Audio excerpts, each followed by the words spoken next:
Anderson on from Ulster Motivational. Pleasure to be here, boys. Welcome, mate. So, Graeme, just tell us a bit about how Ulster Motivational started and why it actually started. Mm-hmm.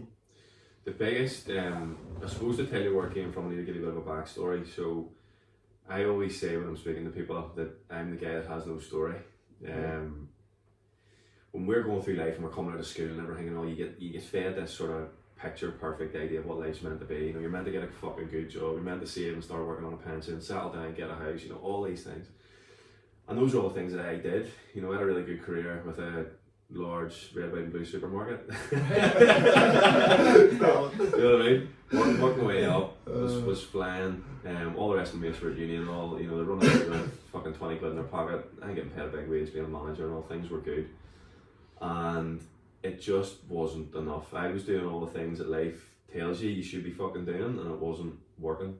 It just wasn't working. Right. Plenty of money coming in, you know, really good job, really well respected, but the weekends were getting mental. The amount of money I was spending was getting fucking mental. Drink, cars, holiday, you know, it was getting insane because it was filling this gap that I had. The more you have, the more you spend. The more you have, the more you spend. Where I just wasn't happy.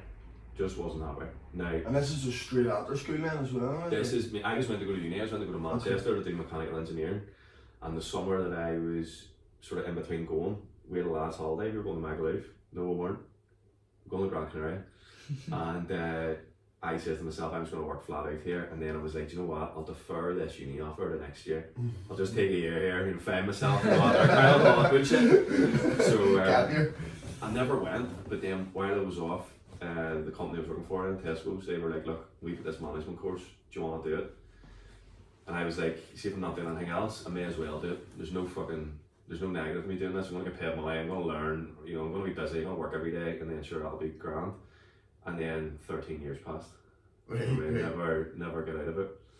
And I look back on it and I would tell you a lot of years ago that it was horrible, right? And it was really, really tough, and it was, because it put me in a really dark place. But at the same time, I would tell you now, it's probably the best thing that could have happened to me. I had a really naive view of what mental health, depression, you know, and all these things were whenever I was younger. It was always, you have to go through a huge fucking trauma or a huge fucking loss to get you from here to here, right? And I came from a good family, I had plenty of mates, I had no real dramas or traumas. So to me, when things started to get fucked up, I was like, well, I can't be depressed. You know, I can't have anxiety. Because you felt like you had Because you know, everything's alright. Yeah. You know, that doesn't happen to people like me. That happens to people who lose their jobs, lose their parents, you know, all these other fucking things. Yeah. So I never went from here to here, but what happened to me was I just slowly got down. And because I had that really naive view of what mental health and depression was, I didn't know what it was. I couldn't explain it. I couldn't work it out, couldn't understand it. And that was the thing that started to really worry me. And I got to the stage where I can remember sitting with my ma, and my ma saying to me, what's wrong with you? And I just burst out crying, and I was like, ma, I don't know. Like, I don't know what's going on with me here. And at this stage, you're still in Tesco's now? I'm still working for these. Yeah. I'm still working for these. And this is what, about halfway through the career of Tesco's? This is nearly at the end of it. Right, This is nearly at the end of it. Yeah. I should have knew what was going on, because my behaviour back then was shocking. Like, it was absolutely shocking. How old were you at that sort of stage? 25, 26, somewhere in around there. Yeah. An awful lot of drinking. An awful lot of, I don't really give a fuck about anybody, so I'll do whatever the fuck I want. And a lot of people back then got a really, really shit experience of me. You know, they got a really, really bad version of me around a lot of things. And I mean, we ran the same sort of circles. I mean, I guarantee you there's times you'll have seen me in the fucking swings of fucking full bore, like. Probably the same as me. It was tough. It was really tough. But you know, I can remember sitting there with my ma, and I was like, I just don't know what's wrong. Like, I just don't know what's wrong. And she's like, we need to get to the doctor, need to do this, need to do that, blah blah blah. And that's sort of that whole snowball of trying to get some sort of help. But again, even after that conversation, it was still, nah, it's not me. Nah, fuck this. I'm alright. I don't have this. This isn't. The next then sort of profound moment, every year you have your review in Tesco's, you know, and you go through your performance and your figures and your stats and all the rest of it, and that dictates what you get for your pay raise. And things were shit. My department was running away from me, like everything was just in the pits. And I had my review, it was like 15 minutes away from it, and I hadn't filled my fucking pack in. I hadn't even looked at it because I was like, I don't want to look at this because I know how bad it is. Right. And I literally, like 10 minutes forward then, scribbled it all down, you know. And I went into the meeting, and the girl that was my personnel manager at the time was the girl that sort of handpicked me way back when I was 19 to say, you'd be really good at this. So I'd known her my whole career, she's fucking brilliant. And I then sat down in that meeting, and she was like, what is this? And I was like, listen, and I went to the window on, and she says, stop. She said, you know what that says to me? She says, that says to me that you're a fucking lazy bastard and you don't care. And see, whenever she said that, it literally cut me to the core. For everybody that has one bad thing to say about me, they will tell you that I've never stopped working. Like I'm a fucking grafter, like I put my head in anything and I go for it, I get a bit in my teeth and a fucking hammer. And see, when she said that, I was like, wow. I was like, that's how I'm coming across then. Yeah. So there was a whole transition period, and there was a whole sort of finding myself and what am I going to do and how am I going to do it, you know, step back from the management job. And I got a chance then to go and sell cars for Ford. Now, while that was all happening, I had to go on a really deep self-development journey to try and figure out what I needed to do. I still, to be honest with you, in the back of my head had this isn't depression, this isn't, and it fucking was, like, you know. And I got thrown into the self-development world, right? Got fascinated by it, I'm absolutely fascinated by all these things, and you've seen it all on social media and Instagram and everything, and all, you know, the latest this and this course, and fucking come and work with me and I'll make you a millionaire in 2 days, and this. There's so much information out there, like. Got really caught up in it, right? Yeah. And I got suckered in by a whole load of stuff. And at this stage, I had partied for about 10 years, 13 years. I hadn't got a fucking bean to my name. I was in debt up past my eyebrows. I didn't have a pot to piss in, like, still living in my ma's, coming on 30. And I spent a whole lot of money on this self-development stuff that I didn't have. I just didn't have it. And all this stuff that I was buying wasn't working, wasn't happening. And I got really fucking wound up with myself. It was like, you're getting suckered in by all this sales pitchy stuff. Right? You're getting suckered in by all this fucking Instagram, flashy, you know, flashy stuff. And what was it you were actually, you know, the self-development things, like what were you actually putting money into, or what was? So it's mostly courses, you know, all these gurus and online gurus and all, you know, these life coaches and stuff, you know, come with me and I'll, you know, turn your life around and, you know, we'll get you the results, you know, sort your life out and get you in the straight and narrow and all that there. It then sort of trickled into businessy kind of stuff too, because it was like, right, I'm gonna go and sell cars here, fucking, you know, I need to be Billy Wiz and all the rest of it. But what ended up happening with that journey was the more and more I get into it, the worse I got, because I went and got something and went, right, this one's gonna work, and then it didn't, and I felt like a failure. I was like, right, I fucking went down a step here again, and then he went for the next one, because he told me on that fucking advert that he has on Facebook that this was gonna work. Grabbed that and that didn't work, you know, and that put me into a really bad place too. Still trying to find your niche at this stage. You're trying to find help, you know, you're trying to find help, and then you start to feel hopeless, you're starting to feel like you can't be fucking helped, you know, and that's a really, really hard thing to take on, especially when you're in the depths. So I then went, fuck it, and I was like, I'm going to work out my own strategy, I'm going to work out my own fucking plan, I'm going to take the wee bits from all the shit that I've spent that I like, and I'm going to try and build my own thing. Right, and I did. So I built my own daily routine, my own fucking program, my own, you know, system. And I lived by it, like I totally lived by it. And it started to work. I started to pull myself up out of the depths. I was like, fucking hell, right, okay, dead on. I've a wee bit more faith in myself now. And the stuff that I focused on was the most fucking basic stuff that we neglect and take for granted. Getting enough sleep, drinking enough water, some sort of movement or daily exercise first thing in the morning. Then there's a bit of the heavy stuff, which is expressing gratitude and always having an open learning mindset. Those are the 5 things that I built that on, and it started to work. Started to get into sell cars, and it was fucking unreal. Like, it was unreal. That's definitely just more of a personal development plan. That was my own personal development plan, right? And it was fucking unreal. Everything started to turn around. Everything started to fucking go well. I get into selling cars, and it's like a fucking ATM machine. Do you know what I mean? You're in there working with all the boys, all the lads, the crack like the fucking barbershop, I'm sure it is. Yeah. And you're printing fucking money, like, Class. you know, and it was unreal. But the most profound thing about starting to sell cars was that I then met my boss, right? And without a shadow of a doubt, he has been one of the most impactful men in my life, outside of my dad, bar none. You know, he comes from around here. He lived around here. Me and him went to Mossy together, even though we're a couple of years apart. But we got on from the minute when I got in there. We got on with the same crack, with the same banter. You know, had all that sort of same sort of vibe and stuff. And he kind of took me under his wing. And he taught me how to sell because I didn't fucking know how to sell. Do you know what I mean? I could speak to people, I had a bit of front, a bit of classic, but I didn't know how to fucking sell. Close the deal. Taught me how to sell, but he also taught me a fucking hell of a lot about life, like a hell of a lot about life. And a lot of the stuff that I do now is probably spun off him a wee bit, you know. And I really, to this day, like, he's probably one of the most profound people I've ever met in my life. Who is that? Do you want to say or not say? Can't say his name, no. That period of selling cars was a real big period of me lifting myself up in growth.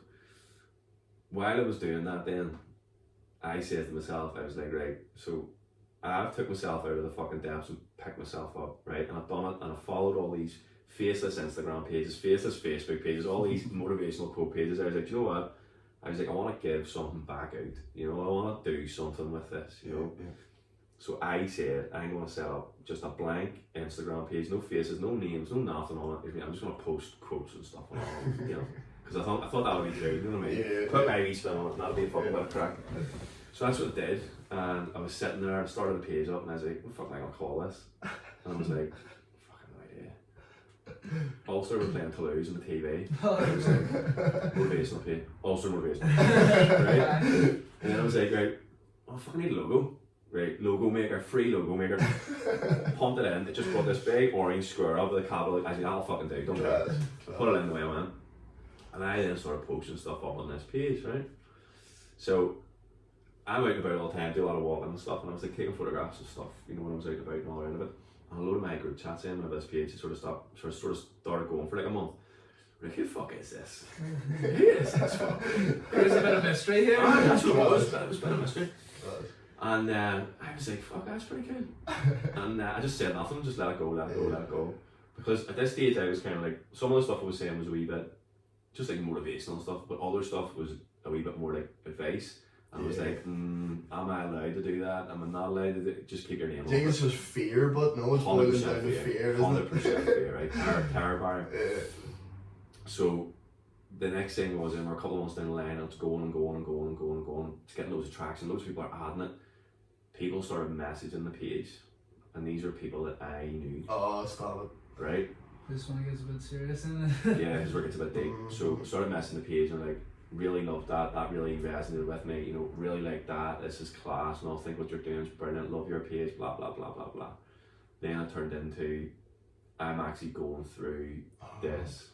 I'm going through that. People opening up. These are people that I know, right? And these are people that, first of all, I would never ever have thought had a fucking problem, and second of all, knew 100% that would never have opened up to me about it, right? And I shit the bed. I fucking shit the bed. I was like, what do you do now?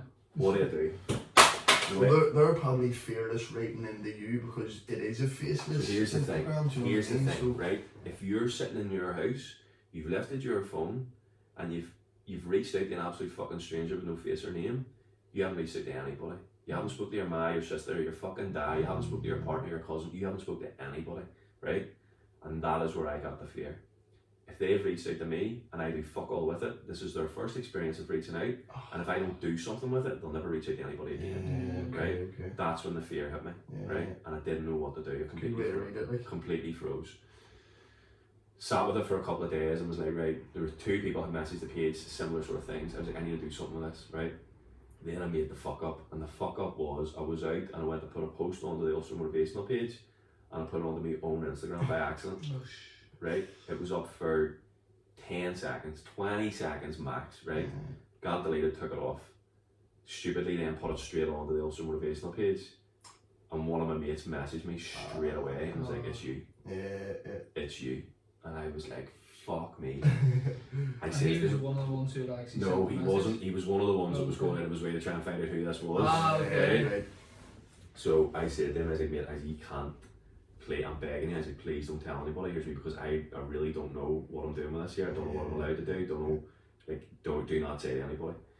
And it didn't matter, because a load of other people had seen it too, and then it got out, and it got out, and it got out, and it got out, and it got out, and then the people that had been messaging the page found out, and they went fucking mental.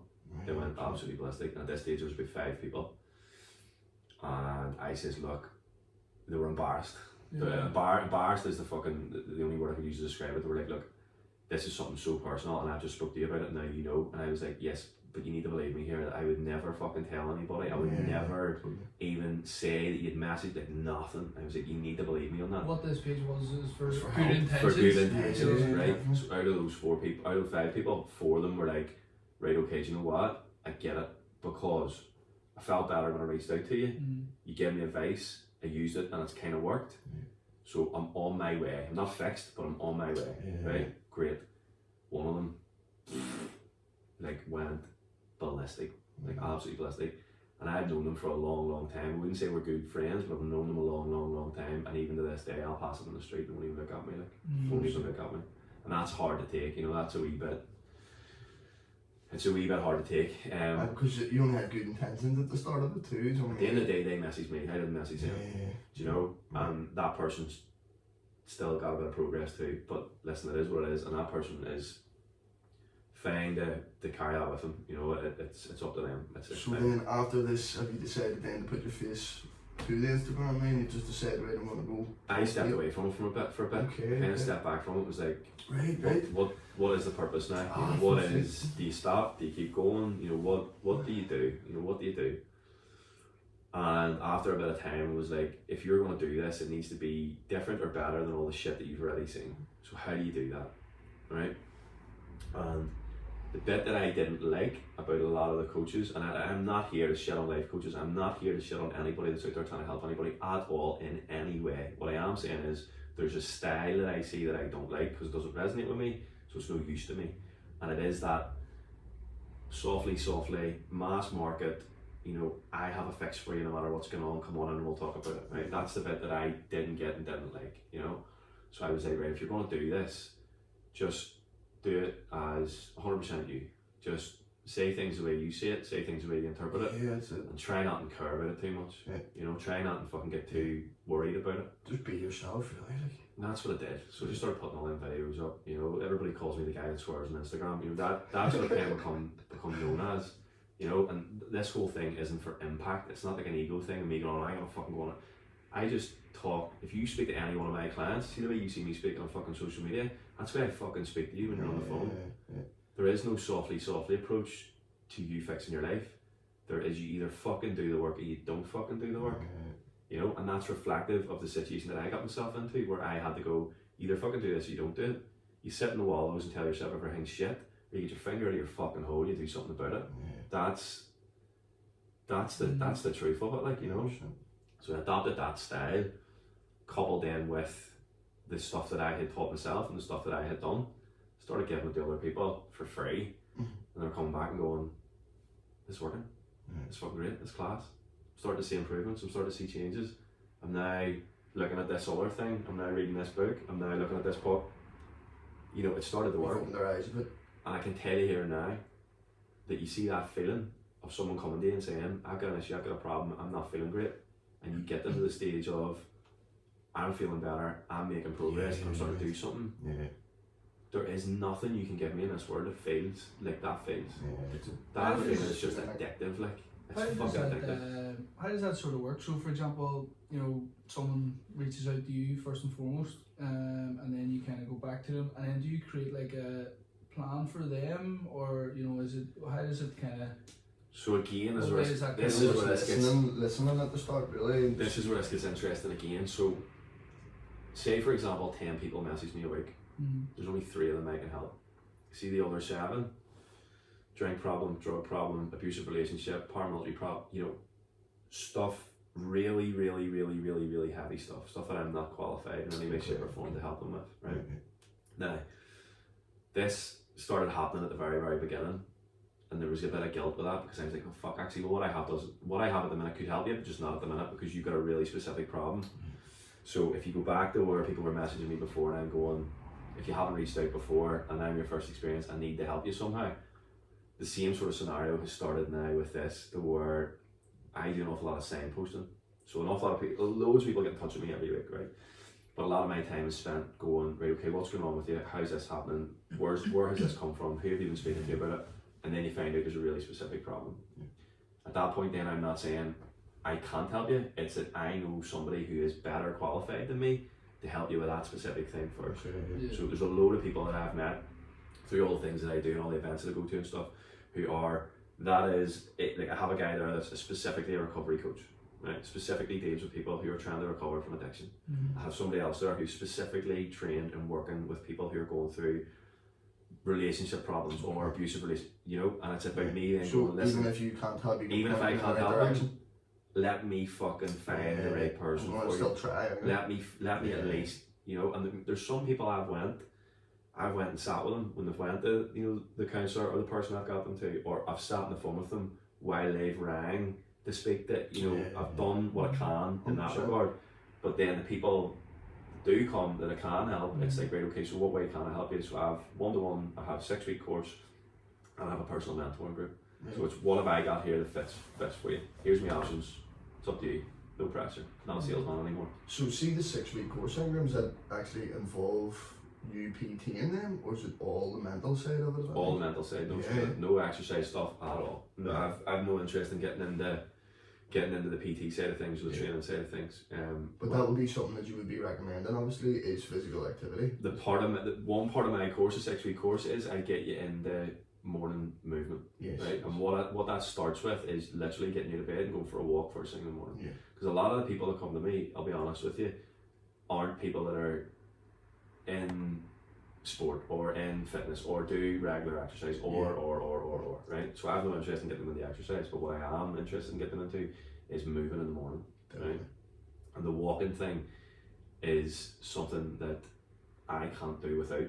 As I sit here today, it's the one thing that I do every single fucking day. You know, I cannot do without it because of how much it had helped me in the past, you know. So it's one of the things that I get them into. That then develops on, because at the end of the 6 weeks, that hour window that we create in the morning where you do all your own stuff with me turns into, I went for a walk and that turned into a run. I went for a run, that turned into me joining a gym. I went to the gym, that turned into me joining a CrossFit. You know, it's like, I always say I'm like the fire starter. I'm like the one that gets you moving and going. But after that, you need to find, I give you the blueprint, but you need to find your own. 100%. My way isn't the way, and I'll never tell you that it is. But if your way's not fucking working, my way's fucking better than yours at the minute. So we'll do that, and then you find your feet. Yeah. Do you know?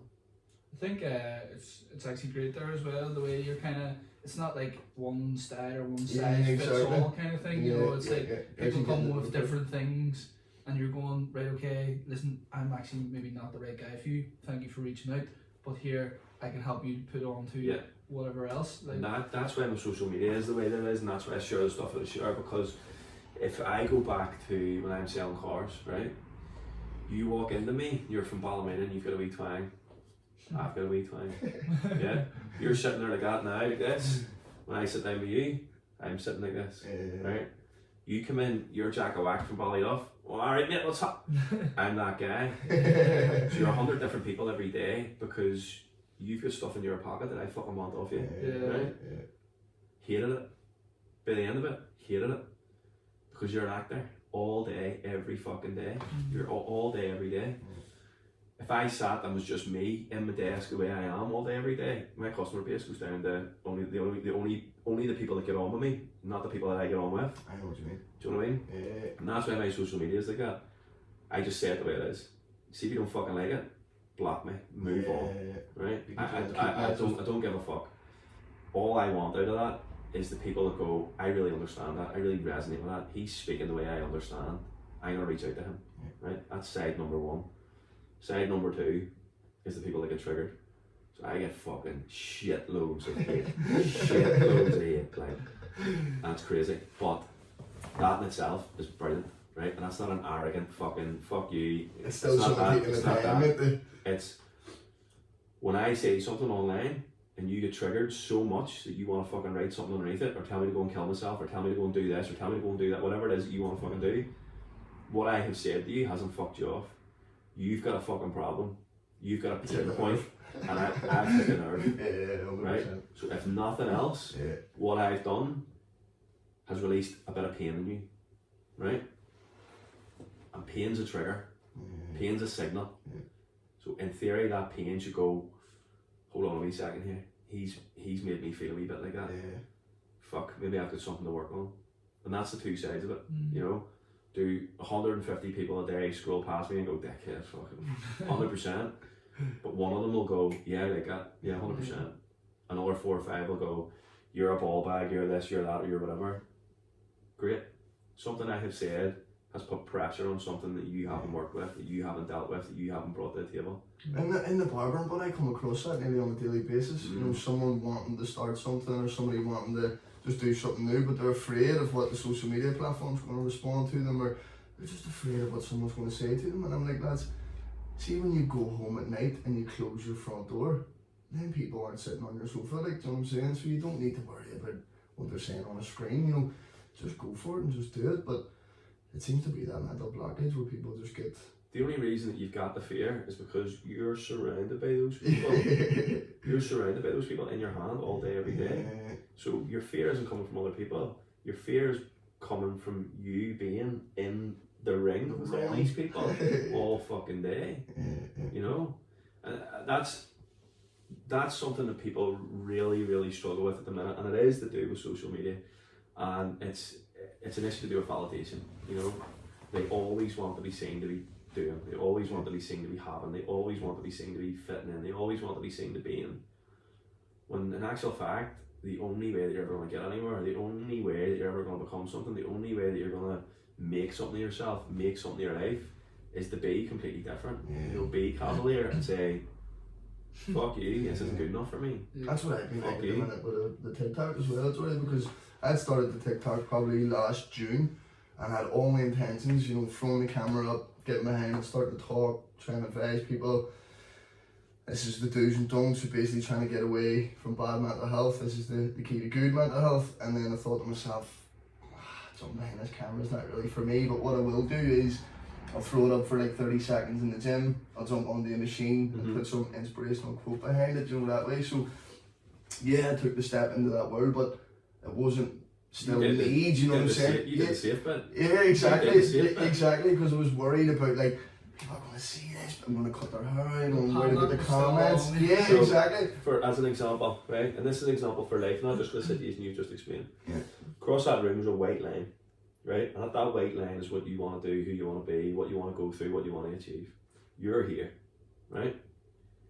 You've got a decision to make.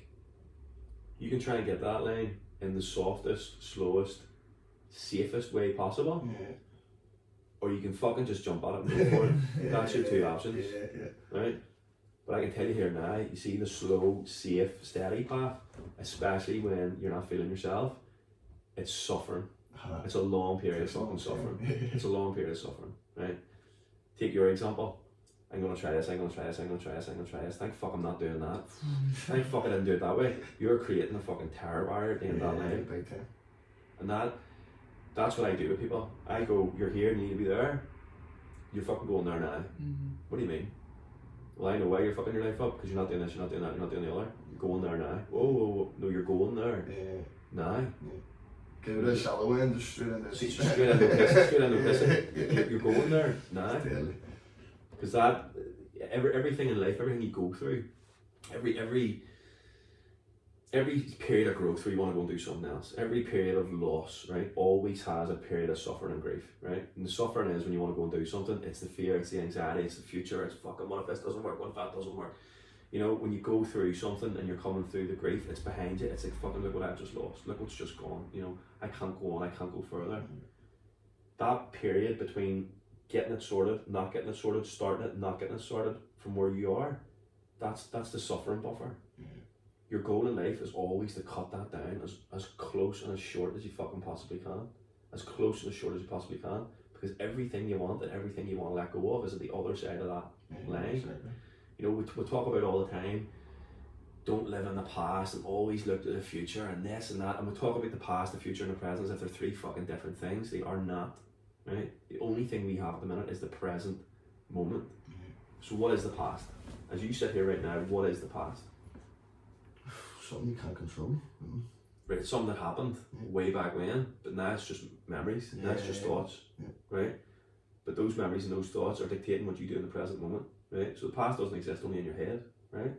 The future, where you want to go, what you want to do, what you want to achieve, that's scary, fuck, that's fear, that's anxiety, fuck, we couldn't do that, I'm not ready to do it, I can't do that, right? The future then is just a set of thoughts and a set of, thinking patterns that are affecting what you're doing in the present moment. So you're worrying about something that you think is out there, but it's actually in your head right now. You're panicking about something that happened back there, but it didn't happen back there. It's happening right now in your fucking head. The only choice that you have is to say, do you know what? The things that I am thinking about and the actions that I am taking that are stopping me going to where I think I don't want to go because I'm anxious about it, I need to fucking get rid of them. I need to surrender to it. The things that I'm worried about that I think are back there, that aren't actually back there, they're still in my head every fucking day. They're still making me make the decisions that I'm making. They're still making me perform the actions that I'm performing, that are holding me back, that I'm using as an excuse or a crutch. I need to choose to not think about those things anymore. I need to choose to say, and listen, I'm sitting here saying that in 10 seconds as if that's an easy thing to do. It's fucking not. Totally. And there's a whole lot of parts to it. Yeah. But you've only got the present moment. Big time. Only got the present moment. And if you make a decision based on that way, or you make a decision based on that way through fear, you may as well just don't do it. You may as well just don't do it at all. You know? Just to obviously bring it back in again to also motivational. So obviously, you started it, people started messaging you, you were a blank face, that kind of thing. And then to where you're kind of up to, I suppose, now, Like, you're the face of it. You've started, obviously you made a website that I've seen there as well. yeah. Where people can obviously go on. I see you done the work with the crews and stuff, but so talk us about where you are sort of Nah, and what's happening. Yeah. To come from where I was and where I had started building the page and things like that, basically what I did was I started just doing one-to-ones and I was doing that for free. I had a full-time job at the time, I was earning plenty of money, I was doing something that was really, really fulfilling, really fucking felt good, and I thought, I'll just get my experience in here, it's fine, just work away at this. That progressed on to then charging for one-to-one sessions, charging for the 6-week courses. I got into a couple of businesses to go and do different mental health talks and stuff like that. There are different community groups, young persons groups. They were coming to me. Right, okay. I've never really needed to do that much outreach kind of stuff. It kind of just sort of tripped in the inbox kind of thing. So a lot of work with community groups and stuff. A lot of work with a lot of groups and stuff around here. And then one of the biggest things then was the getting in with the crews. And how was that? Possibly one of the best things I've done to date yet. Class. Possibly one of the best. So is that like a contract they have with you now, mate, or is that? No, so what? This was about 2 years in the making. It was Gareth Bond actually said to me about it. Donkeys and donkeys and donkeys. I've known him for years upon years, and we've been through a lot of stuff together. And he was like, "I need you to come in and speak to my guys. I need you to come in. I need you to come in. Don't know how I'm going to get you in." What age group were they again? At the stage I went in under 18s, but whenever we were first talking about it, they were under 16, under 17, right? Yeah. So it took us until we were under 18s to get in. Shout out to Bondi, by the way. Shout out to Bondi, what a guy. But Bondi got me in, basically said, listen, give us a perspective, give us an outlet of what you can do and what you think you can achieve. I just took basically my 6-week course that I had for the adults and changed it and made it softer for the young ones. So I can't stress this enough, I had no interest at all in getting involved with anything to do with kids, none. You could, honest to God. But this was one, it was for Bondi, his wee mum was on the team too, it's for the crews, all my family's from the Shore Road. I was like, right, this sounds like it's kind of meant to be, so I'll go down and do it. But that's what we did. We took my 6-week course, I sent it to them and said, listen, this is what I do, this is the way I do it, this is what I think I can get out of it. Up to you, take it or leave it. So they came back and they said yes. So the whole thing about the cruise was, I know fuck all about football, right? Not a thing, not a fucking thing. Wasn't getting there to talk about football, wasn't getting there to talk about training. all I wanted to talk to them about was everything that they do off the pitch, right? So, call for what it is. See these wee men at 18, they're elite for their age group. They're the fucking crews, for fuck's sake, you know what I mean? But the crews will see them for an hour and a half on a fucking Tuesday night, an hour and a half on a Thursday night, and you might get them for 3 hours on a Saturday. So if you look at your whole week, there's a very, very small window where they have control over these wee fellas. There's a very, very big window where those wee fellas can basically do whatever the fuck they want. No, definitely. I just, obviously, even when I was growing up and stuff and being at them kind of teams and stuff, I actually didn't think too much about outside life. It was just a lot about football and focusing on that. So, to be honest, I think it's very beneficial for people to now start thinking about like just their, especially the younger ones, you know, in football, that kind of way. Like things are going full time now. It's going to be, I think football's a lot more pressure than just turning up for that hour and a half. Now, you know, it's actually things outside of playing football now. Now, those wee fellas, where I was at a massive advantage was because they're playing for the crews and because they're under 18, potentially looking at reserve team positions and things like that. They're very, very disciplined wee fellas, you know what I mean? They've got their strength and conditioning programs, they've access to the fucking, you know, they are focused. But at the end of the day, if, say for example, you hit a wee fella that was 2 hours sleep the night before a match, you know, wasn't drinking any water before the match, came and turned up, even though they've spent all week doing their strength and conditioning stuff, going to this, going to that, they're coming out of a house where there's something going on, there's, you know, there's a lot of emotions to deal with and stress and everything else. They're never, no matter what the crew's doing, they're never going to turn, or anything, they're never going to turn up on that pitch as the best version of themselves, right? No matter who they are or what they are, right? Because they are still young at the same time. So that was my focus. My focus was, right, talk to me about match day. What's your match day broke up into? Well, it's broke up into warm up, the match where I have to perform, cool down and review. Right, okay. So if I took that and I says, let's move that off on the day that you don't play football, that then becomes what you do in the morning, how you perform all day at your work or your school or whatever, and then what you do at night to cool down and review. You know, and that's the angle that I took. Never spoken about football, right? Not once did I mention football. It was all about the stuff that was outside. And it was like, wow. And I tell you, there's coaches there, we're going, the fuck is he talking? You know, old school coaches, old school, you know, what the fuck's he talking about? But I sent the wee fellas homework every week. So 1 week it was, right, okay, let's pick times that you're going to bed, times you're getting up at, let's pick times that you're using your phone, not using your phone. How much attention do you pay to your hydration? All tracking your habits and it's just building daily habits, right? It's building daily habits, right? That's what my whole system and the whole thing is built on. It's sustainable, healthy daily habits, right? So I got those wee men to where they're getting up at a set time every morning. They're so fit it would blow your fucking mind, right? So I'm not telling them go for a run in the morning, do this, do that, do that. I was like, in the morning you do some sort of movement that doesn't benefit you in football.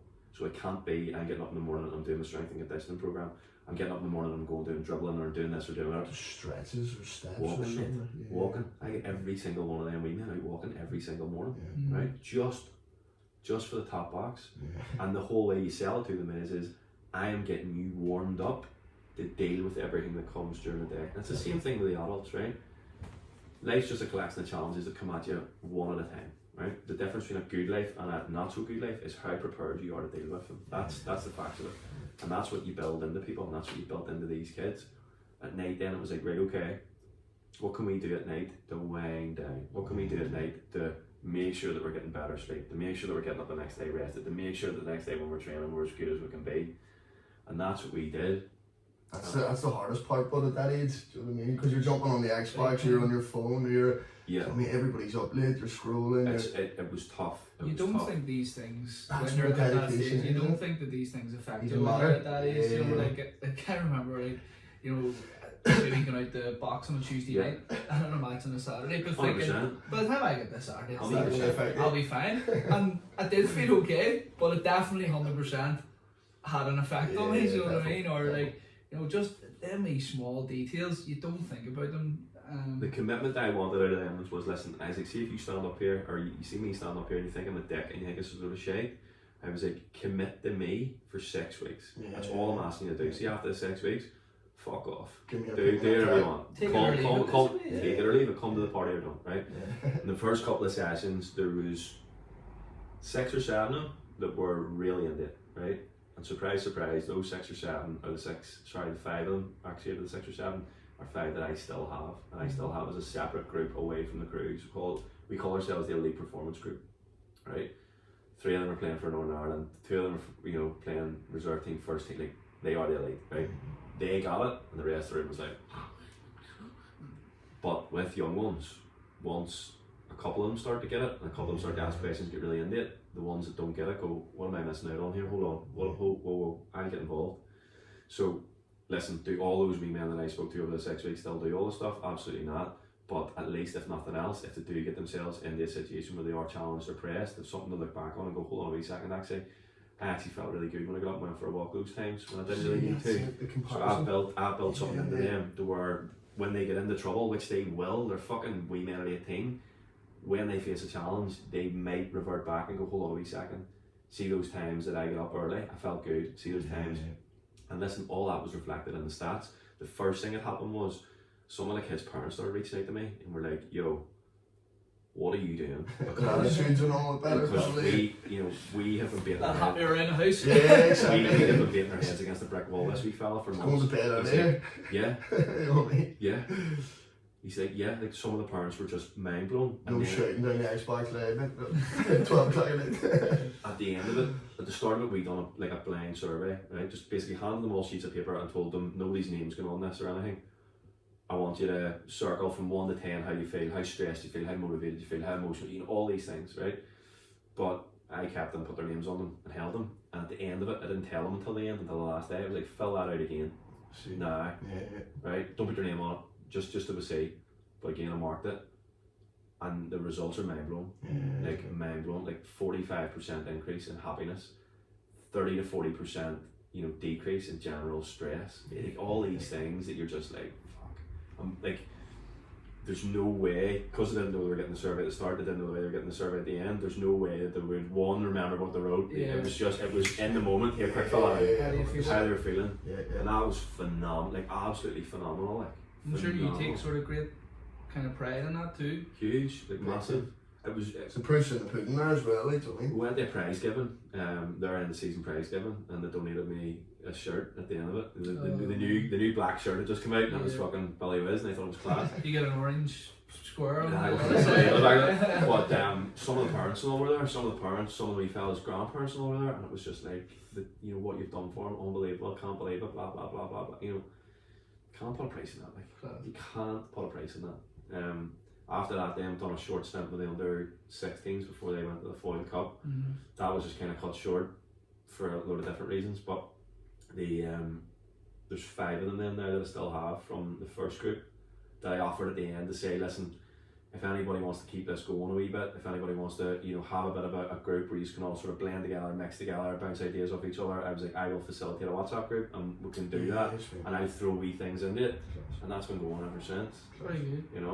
And meet up with them and means to be keeping that, mate. That's what it is, isn't it? The thing about it is, right, and this is the same for adults as well, you need to find like-minded individuals. You need to find the people that go, I'm happy that you're trying something else, I'm happy that you're now exploring this, I'm happy that you're asking me this question, rather than being surrounded by a whole lot of people that are going, what the fuck are you doing? See, but that's what made me even take the jump, even to push it on majority about the podcast, you know what I mean? Because I had found myself, not that I was surrounding myself with people that weren't telling me good things, but maybe they were just saying, maybe not you or whatever, but then I found myself surrounding myself, the likes of Jordan, the likes of Dan Anderson, people that say, mate, what have you got to lose there? Take a jump and see what happens, and maybe 12 months time, you don't know, just look back and say, at least you've done it.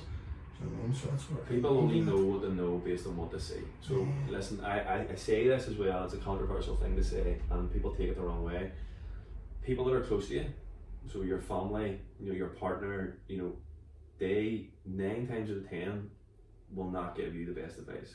They will not give you the best advice. And the most secure advice. The reason for that is they don't want to see you come to harm. Yeah. So if they think there's an inkling of risk in what you're doing, they'll go, hold on, whoa, right?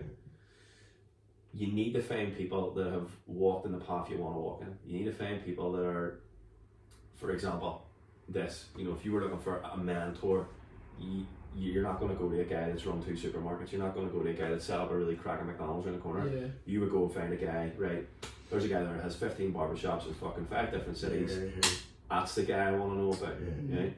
Or anything else, anything, whatever it is you're doing in life, you need to find the people that have already done it. Because the people that have already done it will give you constructive advice. They'll say, I wouldn't do that because that's not what's the risk on doing.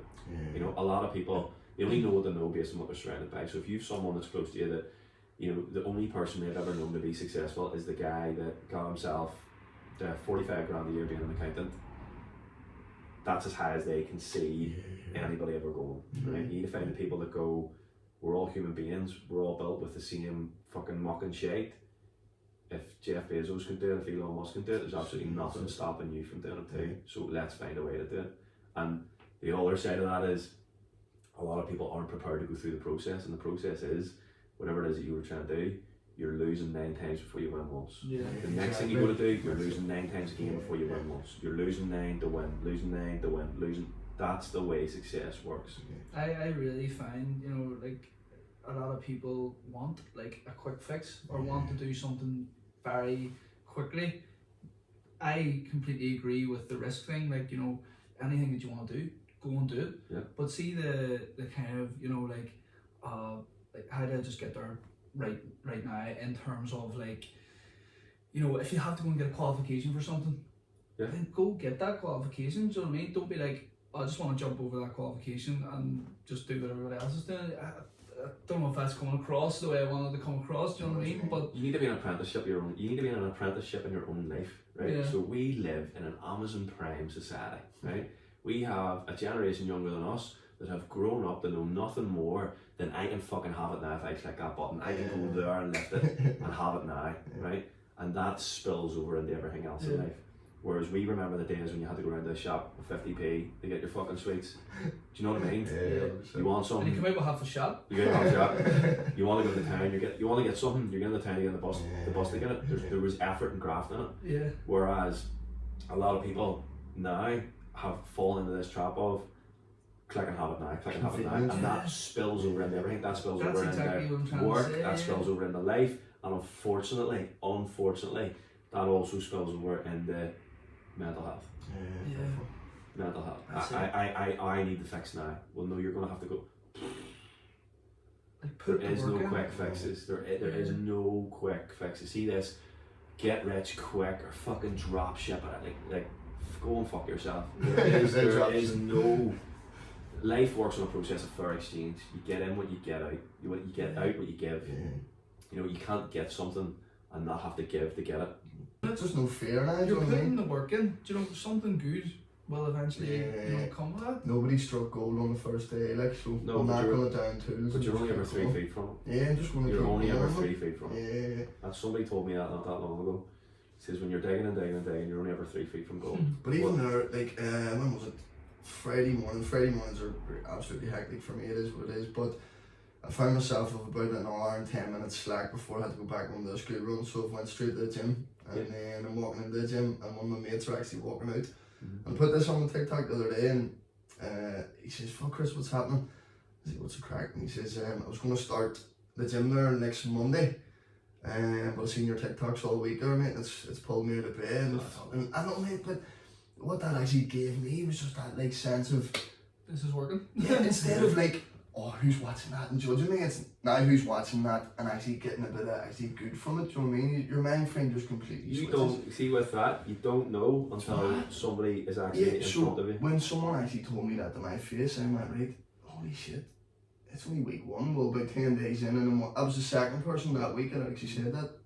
I was like, fuck, this is actually turning out to be alright. Now, for every high, there's a low. Do you know what I mean? And but I think if you just go higher than the last high, you'll not go lower than the last low, if that makes sense. You just need your eyes have to be that way. Yeah, it's deadly, but I don't know why I was sort of giving myself that hard time, you know, thinking, flip.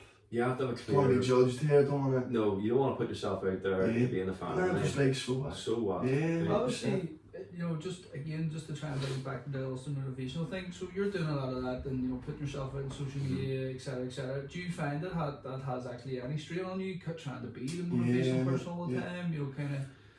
trying to do it those takes things me, all the time. when you are in this space and you're doing this for other people, you have a thing, it's called transference. So I don't take on all your problems, I don't get emotional about all your problems, but I do take some of it on, you know, I do take some of it on.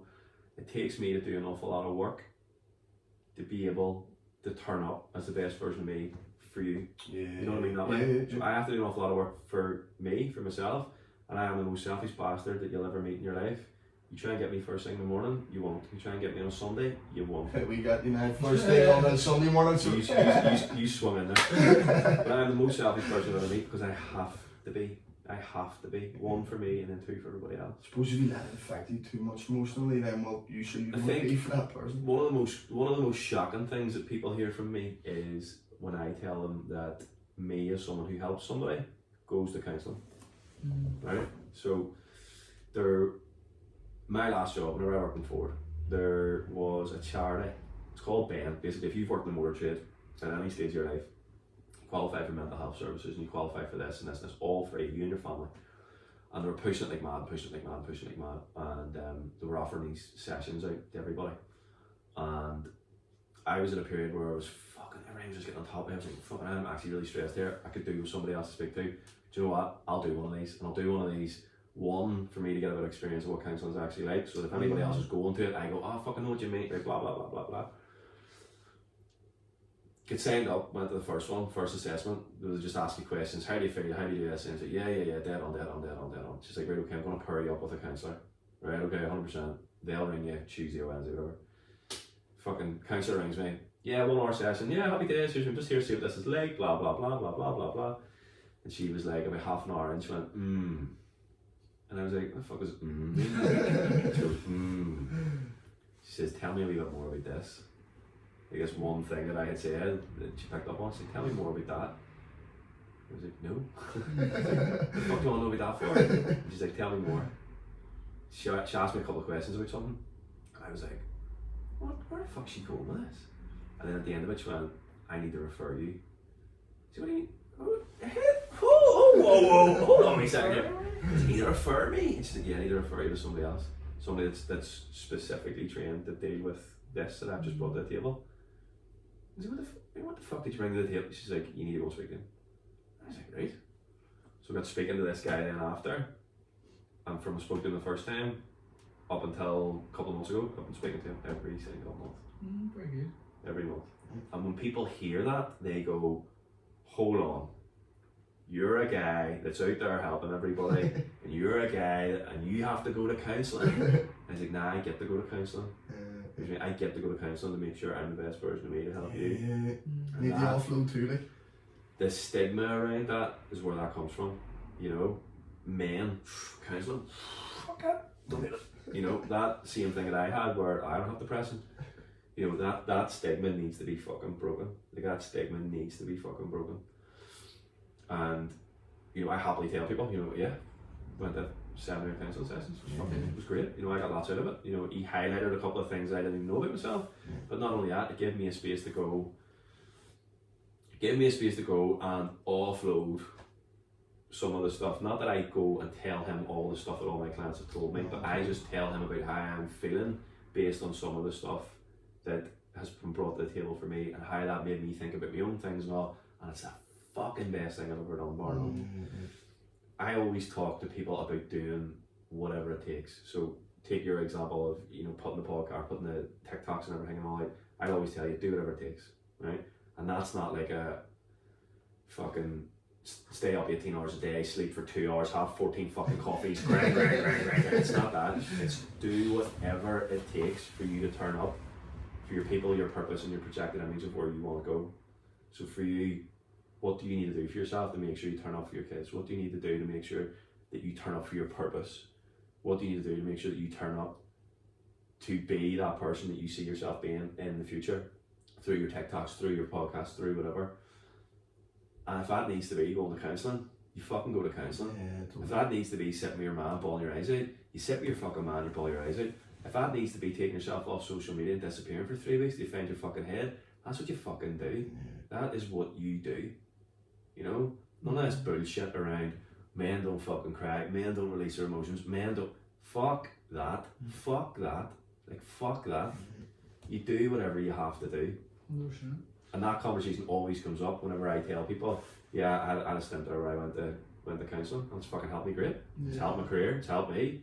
I've got a load of stuff now where in the past I'm turning around and going, did I actually say that? I must be really weird. No, there's a fucking reason for it now. I know where it comes from. You know what I mean? Yeah. So Getting it through the box. there is literally no downside to going to counselling. Yeah. There's no downside to reaching out, even just to speak to somebody at all. And I can't stress that enough. If anybody's listening to this and they take one thing away from this, out of all the stuff we talk about, it is that there's absolutely no negative to speaking to somebody when you're in the dips. You know, when you're in the trenches, when you're fucking going through it, there's no negative to it No, whatsoever. I totally agree, mate.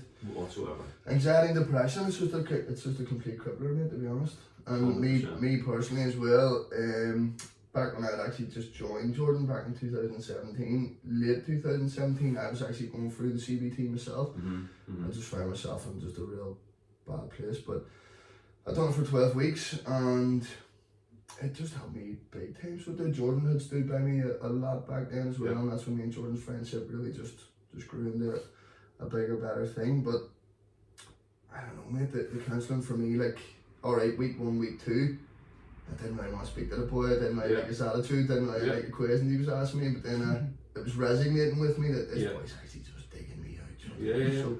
So for 12 weeks, it doesn't even sound like that long because it suffered with it for 5-6 years, but it definitely gets a start. Do you know what I mean? It is definitely anybody suffering out there, you need to reach out and you basically just need to take that first step. You need to reach out, you need to be prepared to speak to just look at yourself in the mirror as well, you will not be afraid of who's staring back, if that makes sense. 100%. The first person you speak to isn't potentially this person that you're going to speak to the whole way through your journey to get fixed, right? But the first person you speak to lifts that fucking load off, right? The one thing I will say about counselling is sometimes a relationship with a counsellor is the same as a relationship you have with anybody. You have to get on. You have to get on, you have to trust them to be able to speak to them. You're not going to be able to get on with every counsellor. That's just the facts of it, right? That's just the facts of it. Sometimes you have to be prepared to go, right, I've went to one and I feel better because I've offloaded, but I didn't really get them. I'm prepared now to go and speak to somebody else, or maybe somebody else after that, until you find the one that you go, fuck, I actually feel really good about him. Now I'm ready to go, because you'll get the most out of it.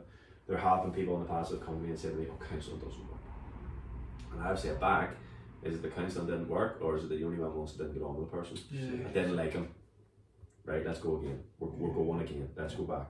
Everything's energy, and anybody can play a part. I'm not dissing counselling. No, totally. Anybody can play a part. You'll know when you sit totally. down. You'll know. Totally. You'll know. Yeah. So again, just back to obviously the also motivational side of things again. You've got one-to-ones on the go. Yeah. You've got 6-week courses. Yeah. What's the other one you've got going? I have like a one-to-one mentor long term. One-to-one mentor. Okay. At the minute, hopefully, fingers crossed, because I'm not really good with technology. There is an app coming. Okay. And the app isn't too far away from being done. And basically that's going to be my next question. What's next? That's going to be the one place where you can go away from social media, away from fucking scrolling to listen to the videos. You can go and get everything all in one place, and you'll be able to speak to me. There'll be live Q&As. You can put yourself onto the courses. You can either do the course on your own and just run it as and when you want to, work your way in and out of it, or you can do it live with me. Plus, then you can book all your one-to-one calls with me. So it's all going to be in the one space. Should be more like a subscription with you then, if that makes sense as well. Potentially, I haven't looked at all the ins and outs of it yet, but potentially there'd be probably a subscription-based thing in it, just to get, social media is great, and everything is good and bad, but, if you're on there trying to find all your information, you're also then tripping over all the bad information, you're also then tripping over all the shit. If you want it all in one space, well, I'll have a place for you. And so for people then to obviously just, new to you, how do they get on any of these courses, or how do they find you, or? Social media, just message me through any of the social media pages, so LinkedIn, Facebook, Instagram, TikTok, and you can message me through the website, alsomotivational.co.uk.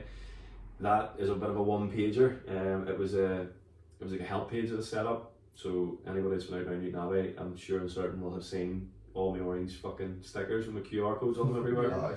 Basically, the QR code just has a big orange sticker that says "Are you okay?" at the top of it. You scan it. It takes you to a one-pager where all the major sort of emergency lines are. So I've seen that actually. Smartens, Like that, Lifeline, Place, Rainbow Project, all in one place to where if you are in the depths you can just go and get them, or if you want to just chat to me for half an hour you can do that for free, just at the bottom of the page.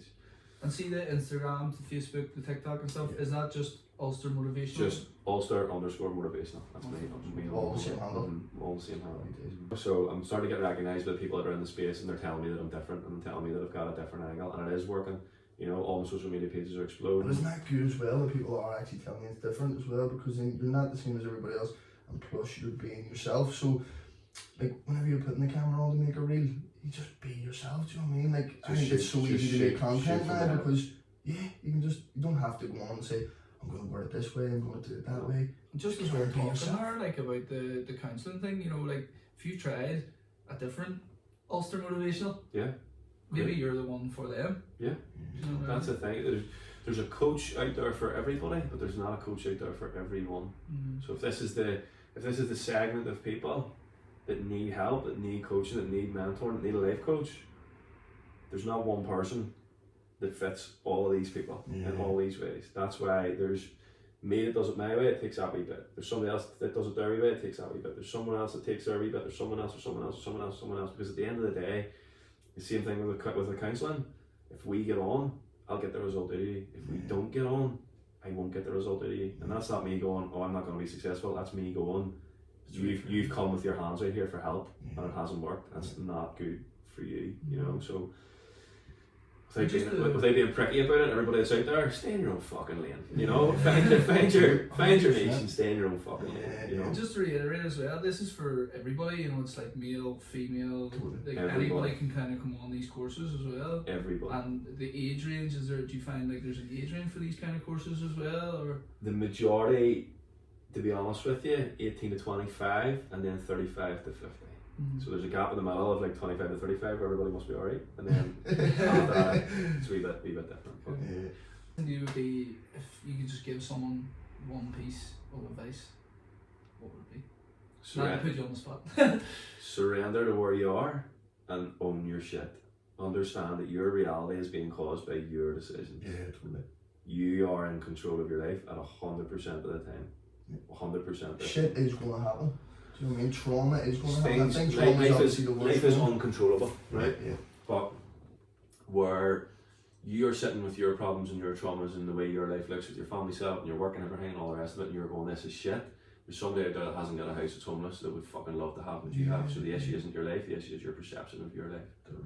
You create your reality.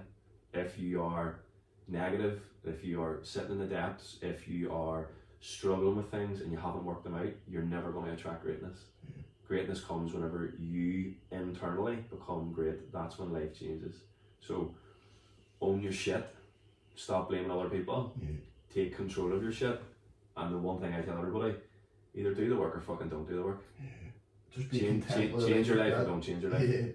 It's No half measures, Well, my question to you, Graeme, is just your personal self, not talking about anybody else. What is your top sort of 2-3 things that you do to keep yourself mentally fit, physically fit, and be able to be also motivational? Having a bulletproof routine, so I know exactly what I'm getting up to in the morning and exactly what I'm going to bed with at night. And making sure that what you're doing in the morning is I call it your boot up a hole. You need to do something. You need to do something in the morning every day that fucking lights you up. That fucking gets you ready to face what's coming. It's like I said before, life's just a series of challenges that come at you one after the other. What can you do in the morning that puts the fire into you to say, I'm fucking having this today? So for me, it's going for a walk. I cannot exist, I cannot operate unless I've been out and I've done it, right? It's my safe space. Open up the brain. It's my place where I just go, get shit done. It actually came from somewhere quite interesting. When I thought I had no sort of direction in life and things were getting on top of me, my cousin asked me to start walking his dog when he was going through his divorce. And I was like, fuck's sake, fucking walk a dog. Got custody of the dog, did you? When I started walking the dog, I started feeling better. Seeing it? And I was just like, what the fuck's going on here? Life got a wee bit fucking messy and things happened and all the rest of it. I didn't get to walk the dog as much. And I was like, did I miss the dog or did I miss the walking? And then I started walking on my own and I realised, fuck me. It is so simple. It is so fucking stupid. It is the one thing that we are biologically engineered to do, and it is so effective. I call it free therapy. So I have to do it every morning, you know, bar none. So having a solid routine, going for a walk, and understanding what gratitude is, understanding what it means to be grateful for every single thing in life. And that gets really, really skewed. It's really, really misconstrued. People think that to be grateful for everything, you're running around going, I fucking love you, and I love trees, and I love the fucking telly. Then look at how beautiful this telegraph pole is. It's not that. It's understanding that everything in life that you go through, you're meant to go through it, no matter how shit it is, no matter how bad it is, it's meant to happen. There's a reason for it. If you imagine two circles, circle number one inside it is the crap thing that you've been through, something really, really devastating that you've been through. Being grateful for everything does not mean that you're grateful for that thing that has happened, right? That will never ever be a happy memory. That will always be something that's painful. That will always be something that brings you feelings of stress, grief, or whatever. What happens then is you then build a second circle around that, and see within that circle, it's the good things that come out of it. It's the good things that have come because that bad thing happened. And that's where the fucking gratitude is. And that barrier, that second ring, is just like a fucking barrier between the bad thing and you. And the more and more and more you can do with it, the more and more grateful you can be for the things that have come after it, the less impact the painful thing will have on you. It will always be there. If you focus on it, you think about it, and you go into it, you remember those people and you remember those things, it will still hurt. Right? Expressing gratitude and being grateful for stuff is not about saying, I'm so happy that she left me, or it's not that. It's you're so happy for all the things that have come after it. And not to bring it up, but just because I've seen a picture on the wall, like even what you've went through, you know, your first circle, we know what your first circle is. Yeah. But look at how big your second circle has become. Yeah. I think for me that was the driving force, like, of 100%. My mindset. Like I at that time I was like, I didn't know what to do, but then I was like, I'm actually going to try and change my mindset into something good. Yeah. So like try and make something better. Yeah. There's always good to come out of everything, but only if you choose to look for it. Only if you choose to look for it. And that's, I'm telling you now, if you can get in to a system of being able to express gratitude, so like I write it down every day, like if you're able to do that and bring that into your daily life, your fucking whole world changes. Like your whole world changes. I've been talking to you about this lately as well, Jordan, about even being thankful for like just stupid things, right? Even being able to pay bills. Like they might be stressful, but I'm actually thankful that I can pay them, because basically it leads to having a house, having heating. That's my wee stupid gratitude thing, you know what I mean? Instead of actually letting it stress me, I'm like, oh fuck, it could be worse, it couldn't be, damn it. You know what I mean? I could be sitting in the cold, or I could be sitting with my ma's, or... Gratitude's the key to freedom. Right, and people think about freedom as being, I can go out and buy a Lamborghini, or I can fucking go to deep, right? That's not freedom, right? That's just having a lot of money. Freedom is freedom of the mind, right? And being able to express gratitude and being able to understand gratitude and being able to implement that on a daily basis brings freedom of the mind. No matter what happens, no matter what's going on, you'll still find the opportunity, you'll still find the good, you'll still find that wee bit where I can leave a legacy, build a business, whatever, right? If you can bring that into your daily life, I tell you here now, your fucking life changes. It changes. Big thing is there, as you've said, throughout, you're actually in control of it. It's up to you. It's up to you to kind of. But it is okay to crash and burn for a wee bit. You know what I mean? Something might happen. Yeah, exactly. That's the inner circle there. You have to. You need to surrender to where you are. Yeah. Right? You need to surrender to where you are. Just try not to stay. See, if everything's going shit and everything looks like it's fucking on its ass, surrender to it. Surrender to it. Just say, I am where I am. What was, what is, and what's going to be is whatever I fucking decide it's going to be. Totally. Surrender to it. Don't point the finger of blame, just surrender to it, accept it. Graeme, I think this has been great, mate. Very inspiring, very motivational, and hopefully it'll be a great listen for our listeners. I want to thank you, mate, for coming on and giving us your time. Yeah, thanks for having me. 100%. There'll definitely be people out there that this podcast will resonate with, and we're absolutely delighted just to get you on it. So, from the barber's chair, thanks for the goodies. Thanks to Graeme. Oh, what? Over and out. Take it. Let's go. No, appreciate it.